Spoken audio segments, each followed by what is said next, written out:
سبحان اللہ، الحمدللہ، اللہ اکبر، لا الہ الا اللہ۔ بہت آسان کلمے، بہت آسان، لیکن اس کی بہت بڑی فضیلت ہے۔ بلکہ یوں لکھا ہے کہ یہ تمام کلموں کے سردار ہے، یہ تمام کلموں کے سردار ہیں۔ تو کم سے کم ایک ایک تسبیح ان 4 کلموں کی پڑھنی چاہیے۔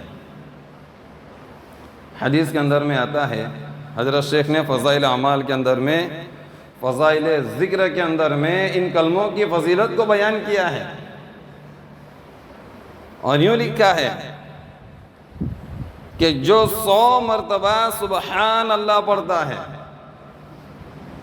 100 مرتبہ سبحان اللہ پڑھتا ہے، تو اسے 100 عربی غلام آزاد کرنے کا ثواب دیا جاتا ہے۔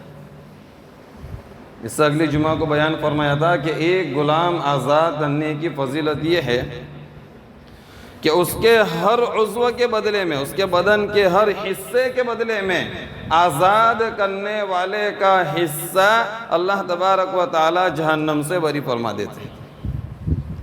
اب ظاہر بات ہے کہ ایک انسان کے اندر میں اگرچہ وہ غلام ہے، اس کے اندر میں اتنے ہی حصے ہوں گے جتنے ہمارے اندر میں ہوں گے۔ ہر انسان کو اللہ نے 2 ہاتھ دیے، 2 پیر دیے، 2 آنکھیں دی ہیں، 1 سر دیا ہے، زبان دیا ہے۔ ظاہر بات ہے ہر انسان کا حلیہ ایک، تو جتنے حصے بدن کے اس غلام کے اندر میں، اس نوکر کے اندر میں ہوں گے، اتنے ہی حصے جس نے آزاد کیا ہے اس کے بھی ہوں گے۔ مطلب یہ ہے کہ ایک غلام آزاد کرنے کے اوپر اللہ تبارک و تعالی اس کے جہنم سے حفاظت فرما لیتے ہیں، آزاد فرما دیتے ہیں۔ ایک غلام آزاد کرنے کے اوپر یہ فضیلت ہے، تو 100 غلام آزاد کرنے کے اوپر کیا فضیلت ہوگی؟ حالانکہ 100 مرتبہ سبحان اللہ پڑھنے میں کوئی اتنا وقت نہیں لگتا، بہت مختصر ہے۔ تو کہا 100 مرتبہ سبحان اللہ پڑھتا ہے، 100 عربی غلام آزاد کرنے کا ثواب دیا جاتا ہے۔ اور جو 100 مرتبہ الحمدللہ پڑھتا ہے تو وہ ایسا ہے جیسا کہ اس نے 100 گھوڑے مع ساز و سامان کے اللہ کے راستے میں جہاد کے لیے دیے۔ اس زمانے کے اندر میں گھوڑے کے اوپر بیٹھ کر کے جہاد کیا جاتا تھا، اب اس زمانے کے اندر میں ٹینک چلتی ہے، ٹینک کے ذریعے سے جہاد کیا جاتا ہے، لڑائی کی جاتی ہے، جنگ کی جاتی ہے۔ تو اس زمانے کا حساب لگایا جائے تو 100 مرتبہ الحمدللہ پڑھنے کے اوپر 100 ٹینک اللہ کے راستے میں جہاد کے لیے دینے کے برابر ثواب ہے۔ اور مزید آگے فرمایا 100 مرتبہ اللہ اکبر پڑھنے کے اوپر 100 اونٹ اللہ کے راستے میں قربان کرنے کا ثواب ہے۔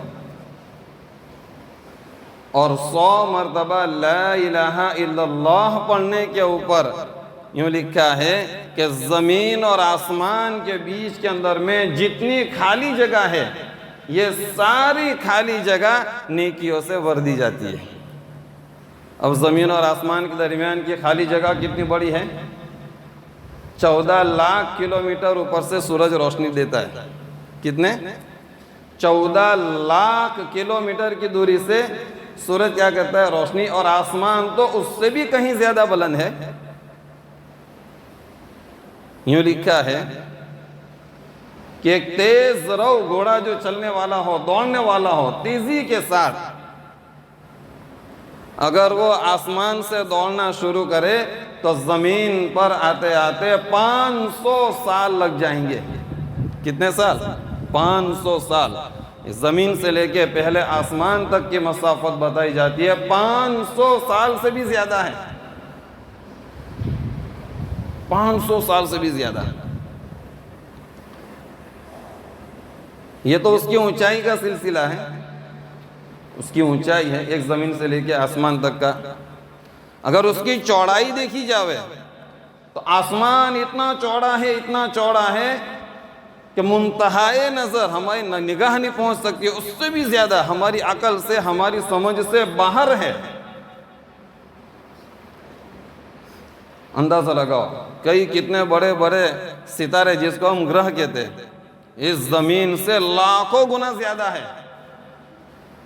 یہ سورج زمین سے ہزاروں گنا بڑا ہے جو آسمان کی خلا کے اندر میں ہے۔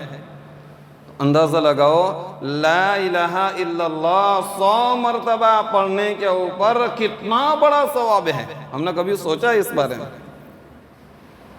تو یہ 4 کلمے جسے ہم بہت معمولی سمجھتے ہیں، یہ تمام کلموں کے سردار ہے، اور اس کی بہت بڑی فضیلت ہے۔ کم سے کم 100 مرتبہ صبح میں، 100 مرتبہ شام میں ان کلمات کو پڑھتے رہنا چاہیے۔